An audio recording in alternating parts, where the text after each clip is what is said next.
Our next reader is Lillian Vallee, an award-winning translator, writer, and scholar who served in apprenticeship with the Nobel Prize-winning Polish poet Czesław Miłosz. Her poems appear in Collision 1, 2, and 3, and More Than Soil, More Than Sky, the Modesto Poets. She was one of the featured poets in Highway 99, a literary journey through California's Great Central Valley, and is the author of 3 chapbooks, Vision at Orostimba, Erratics, and Handful of Snow. Her popular monthly column in Stanislaus Connection, Rivers of Birds, Forests of Tulle, Central Valley Nature and Culture in Season, was published in 2019 as a beautiful collection of the same name, and I can truly say it is an incredibly wonderful piece of writing that I come to again and again. Lillian is Professor Emeritus in English at MJC and has certainly been a mentor and friend to many of us here in the Central Valley. Please welcome Lillian Vallee.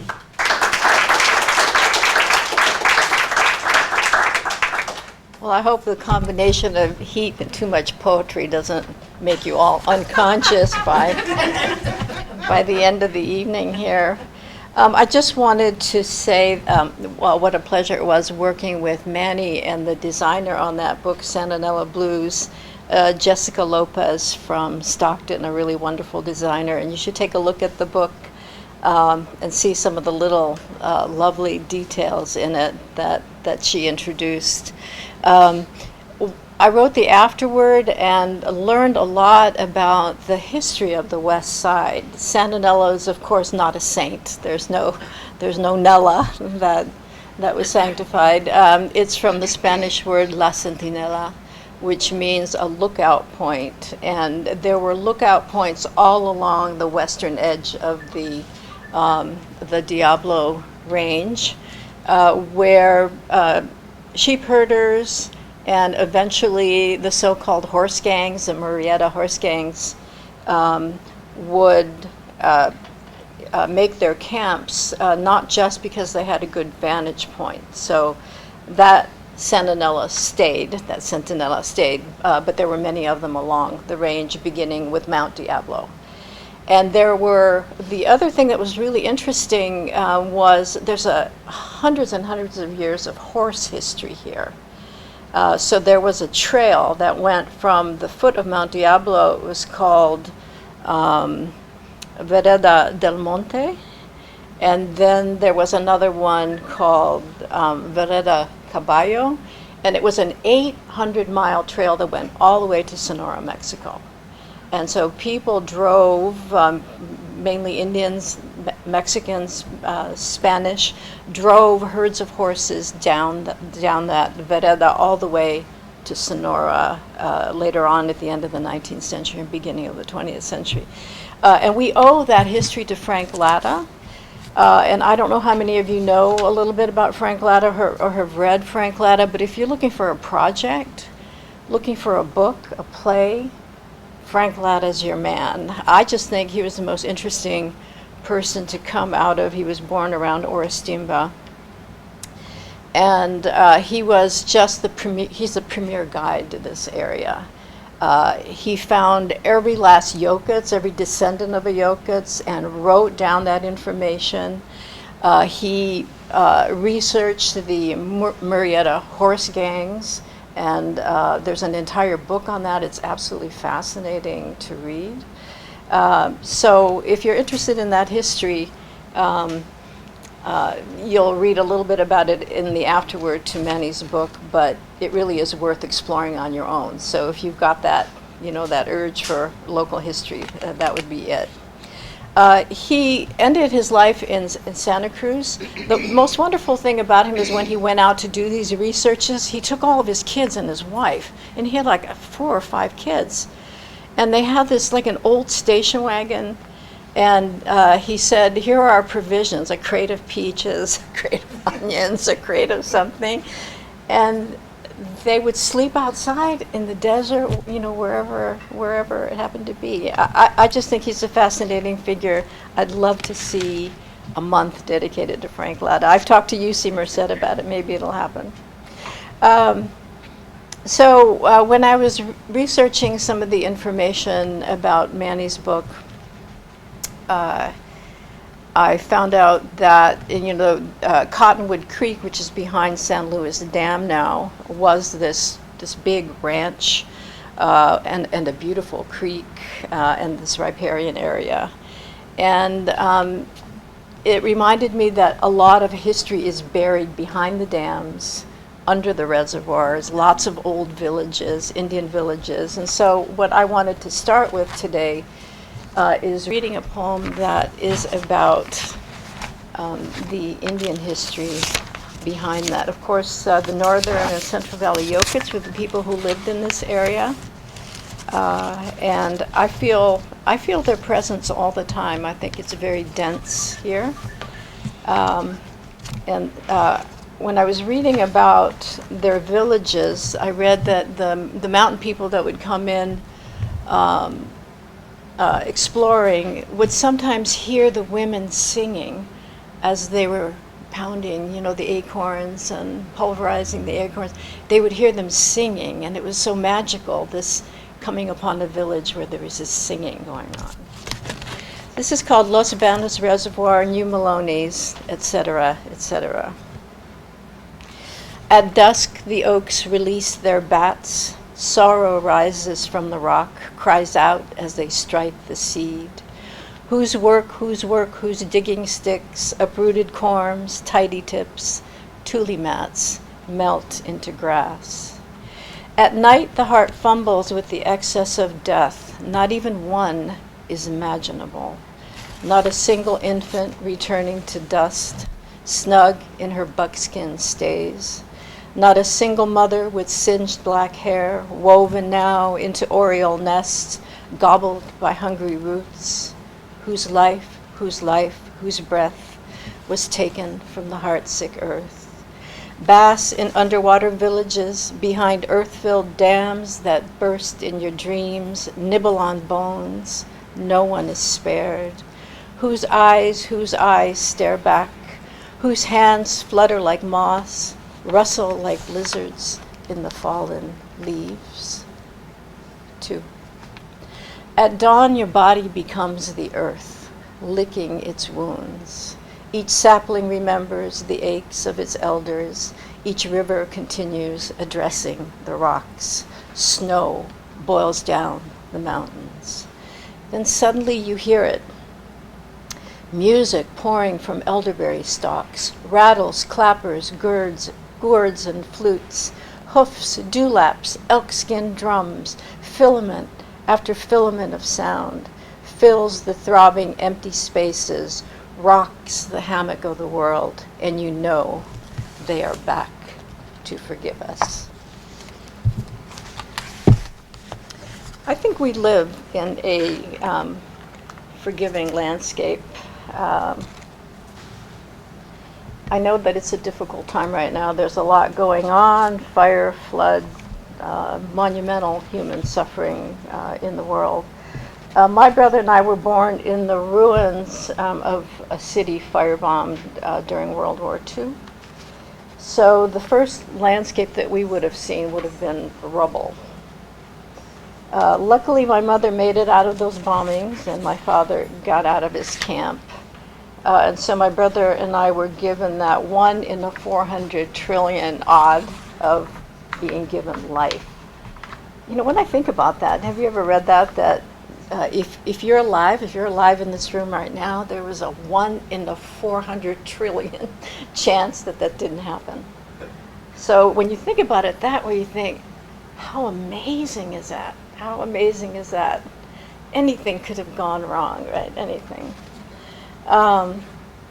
So the next 2 short poems and 1 long one are connected to those experiences and that landscape. So the first one is called Transfusion.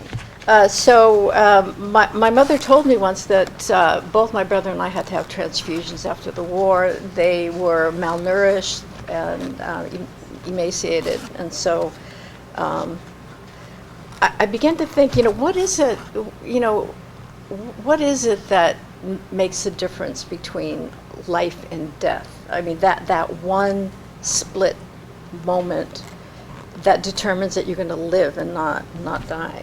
and out of that came this transfusion. When I was an infant, my mother tells me my ear became infected, my brain inflamed, and the post-war blood of my Polish parents was too weak to repel the assault. Something wanted me dead, something small but powerful. They filled my veins with the blood of a German soldier whose views on the inferiority of the Slavic races remain unknown. Something wanted me alive, something small but more powerful than whatever wanted me dead. And so the great irony is that it was a German soldier after the war whose blood allowed me to survive.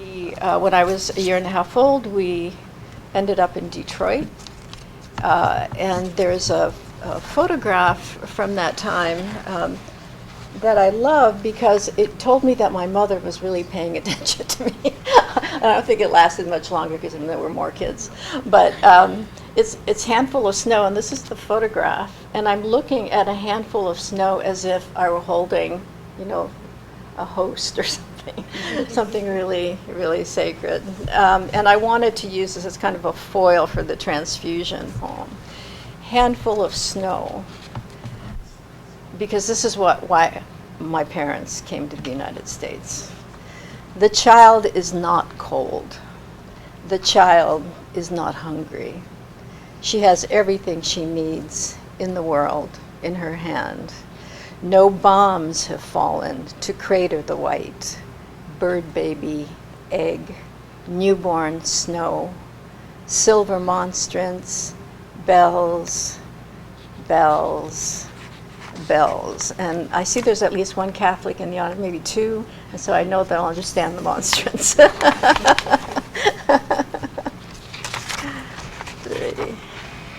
And this is just an excerpt from a poem called Secondhand War.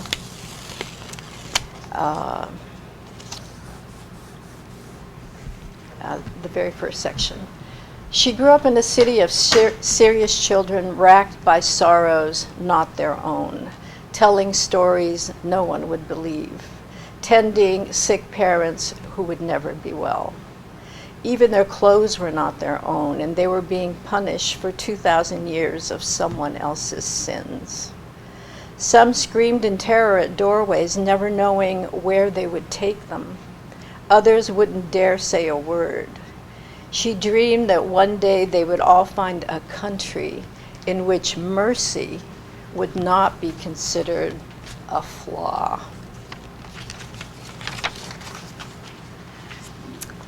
And then on the happier side, we did end up in Detroit, and there was a place called Belle Isle, which is an island in the middle of the Detroit River. And now when I tell people that I'm from Detroit, they're distressed. But actually, Detroit right now is doing some fabulous, fabulous things. I think if I didn't have kids, like 4 grandkids, I'd probably be in Detroit because I'd love to be a part of that. This is called Belle Isle in the middle of the Detroit River. People pity me when I say I grew up in Detroit. I hear them thinking asphalt jungle, urban jungle, ghetto poor. While I see Belle Isle, fountain jets, casino steps, floral clock, and petting zoo. Letting my sister go first to test the ice. She fell through. Sunday beaches, hot dogs from home, and a clean river that looked like the sea to me. So blue and sweet you could see your feet every summer Sunday morning before the necking began in the groves under blankets. Ah, Belle Isle. So I was heartened recently by an Israeli man named Maoz Ihon. He organized thousands of Israelis and Palestinians recently to create It's Time, the Great Peace Conference, to build a peace camp. Both of his parents were murdered by Hamas, and he said, this is what he said: You do not lose hope. You do not find it. You do not wait for it to find you. Hope is something you make.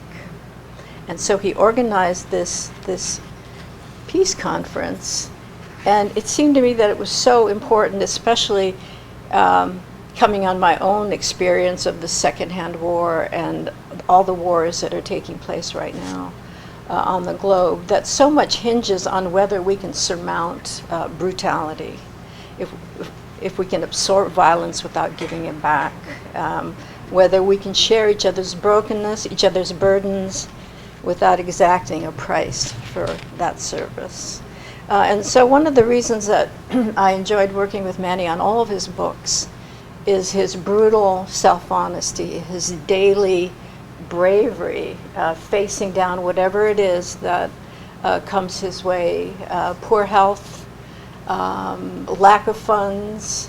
I have not met anyone who has more integrity in talking about how he is trying to heal and doing everything he can to help others get there too. So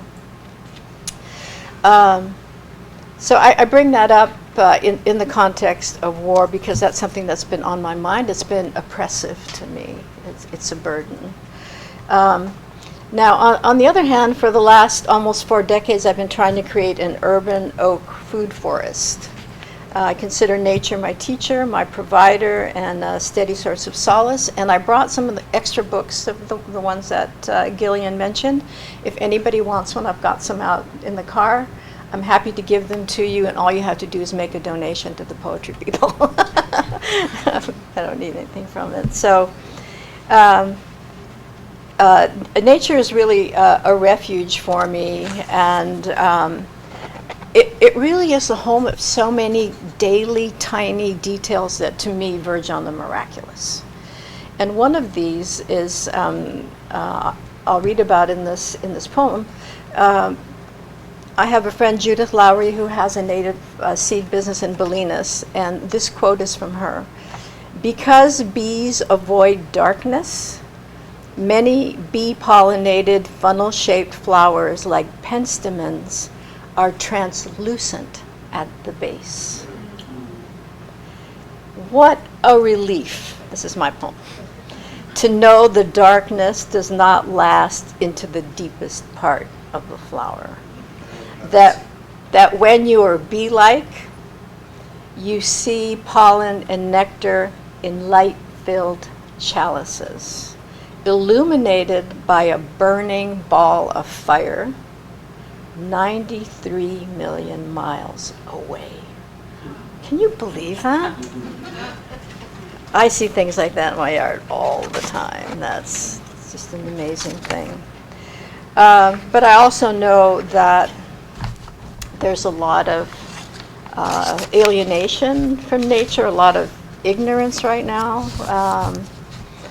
And I see it, and I rue it. And this is a poem that comes out of some of these observations.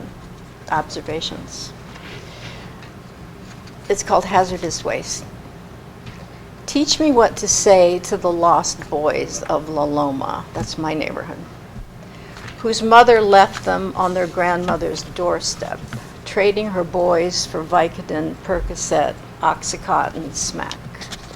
No apples or snakes, just bottles and needles, while the boys, bewildered, walk their grandmother's dogs, spirits hardening into fury.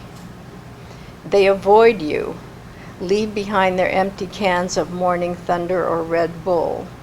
If you ask them how they are or when they will go back to school, they pay you back.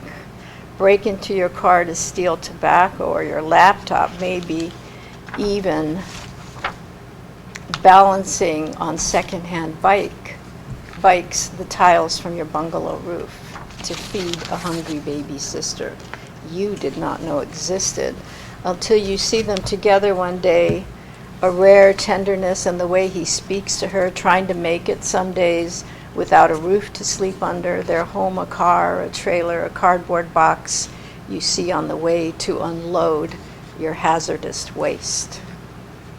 Meanwhile, the mother keeps moving from one drug house to the next, still looking for oblivion. Though occasionally she returns, whistles for her boys, slips them $5 to fill the toothless mouth of hunger. Should I leave their pain alone? Just pick up the trash, signaling there is still an ember burning? Do I mind my own business, as they have told me to do? Or do I wait for another day, the consoling word, teach me what to say, I beg you, to the lost boys of La Loma? I think I've spent most of my teaching career trying to get people attached to the region they live in. And except for a few students at the beginning of the semester who, rode their bikes, rode their horses to school in Hilmar, there didn't seem to be much attachment. When I would ask, how many people are really attached, almost nobody would raise their hands to the city, to the place, anything about that. I tried to teach attachment and affection for place, following in the footsteps of people like Wendell Berry and Mary Oliver and a lot of other people who write about these things, Brian Doyle. So this is one of those poems. It all turns. You see it every day, the three-legged turtle making his way through a world of dogs with snouts and teeth that can shear off a leg. And that is why he comes with his halting gait in search of falling fruit and sun before he melts back into the edges of his hunger. It all turns, you see it every day, thumb-sized dolphins, Anna's hummingbirds, drawing the nectar from aloe flutes, their musical bodies rising and falling or bathing with abandon among mock orange blooms. It all turns on affection, writes the wise poet, who will not subtract his labor from the landscape and plows with horses like his grandfather before him. Each one of us knows this, how it all turns on affection, on delight and amazement, rather than on love with its endless myth-making. It can turn on hatred, revenge, but not for long, because what lasts turns only on affection, on ecstasy at sunrise, on bruised petals and juicy tubes, on oak saplings and willow catkins, on acorn caps and bathing birds, on the screech owl waiting on the fence post, on orphaned ducks and goslings. It all turns on embracing the mutilated world, grateful for however many legs we have, grateful for just one more day of breath, grateful for the fuse that drives the flower and the heat that dries it into seed.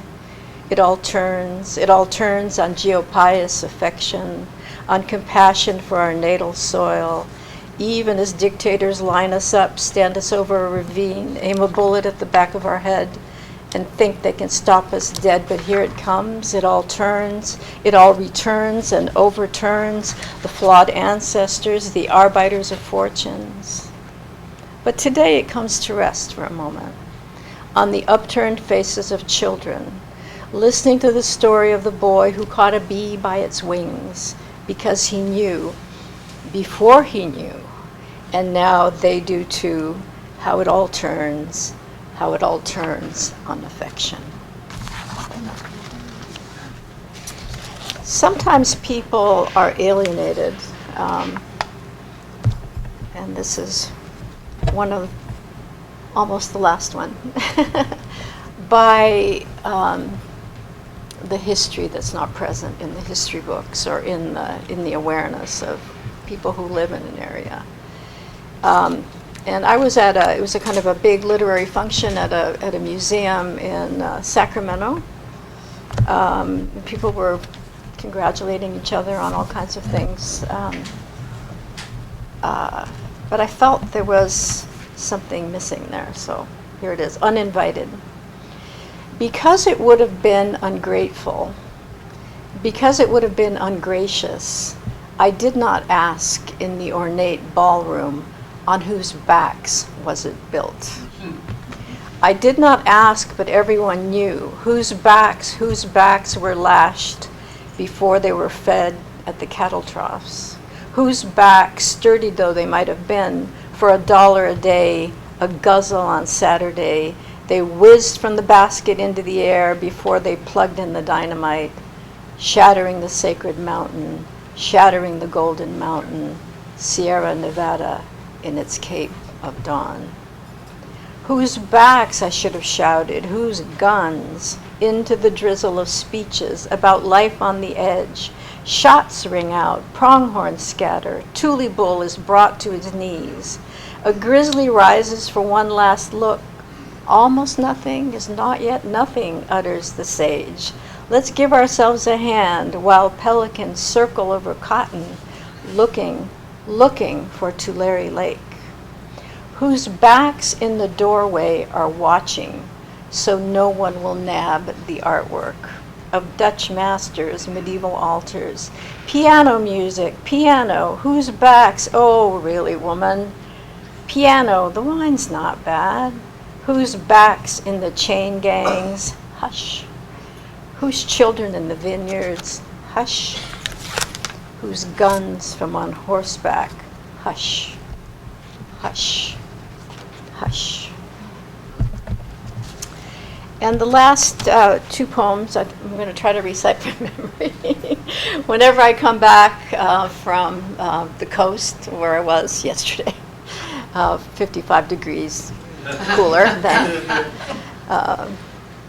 I always think, as I'm on Altamont, I always think these words. After the highest point, the dip curved to the south, and I am all yours, mother. The moon lays her infant light into this cradle, then scatters a handful of coins into the San Joaquin.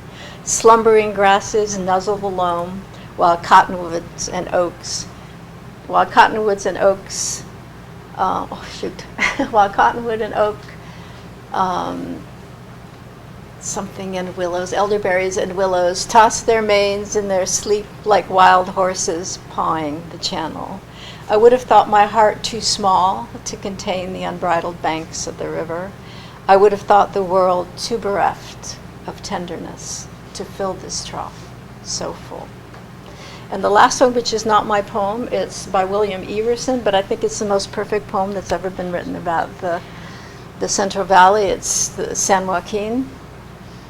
This valley after the storms can be beautiful beyond the telling, though our city folk scorn it, cursing heat in the summer and drabness in winter, and flee it, Yosemite and the sea. They seek splendor. Who would touch them must stun them. The nerve that is dying needs thunder to rouse it. I, in the vineyard, in green time and dead time, come to it dearly and take nature neither freaked nor amazing, but the secret shining, the soft, indeterminate wonder. I watch it morning and noon, the unutterable sundowns, and love as the leaf does the bough. Thank you for your time.